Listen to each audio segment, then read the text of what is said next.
Mr. Loudon. Yeah? I spoke with Dr. Wells this morning, and he tells me that you're aware that your condition is grave.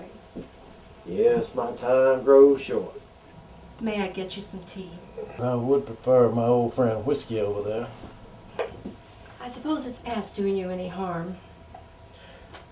If there's anything else I can do for you, please let me know. You know, I've lived a pretty interesting life. But a few things stand out that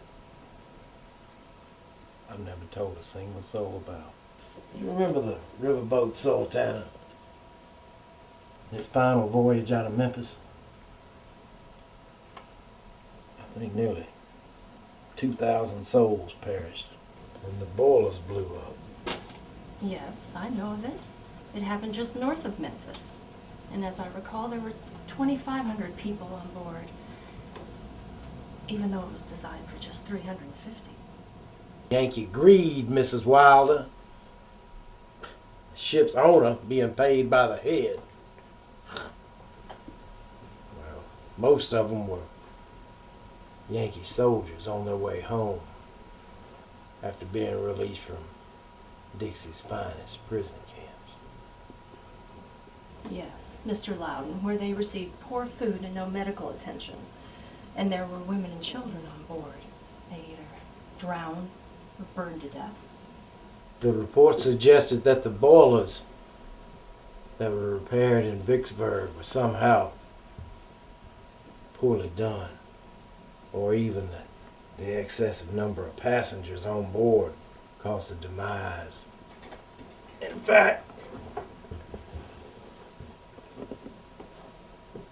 it was I who carried out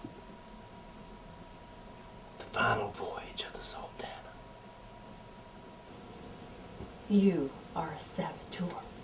You know more Billy Yanks there died than in Shiloh. All because of a single piece of ordnance. How is that possible? You take a hollowed out piece of cast iron shaped like a lump of coal, fill it full of explosives, and cover it with coal dust. I contrived to put it inside the Sultana, inside the coal bin. And when it was shoveled into the riverboat's furnace, Perhaps it was only a few seconds before the lethal stab at the enemy.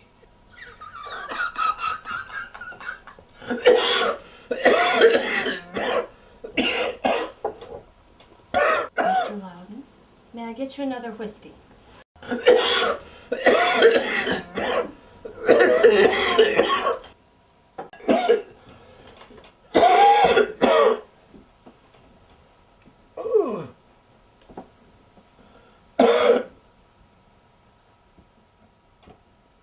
This is wretched. What vile medicine is this?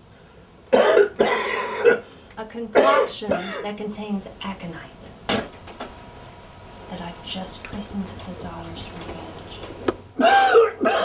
Mr. Loudon, my father was a captain in Missouri's 5th Regiment Infantry, and he was on the Sultana.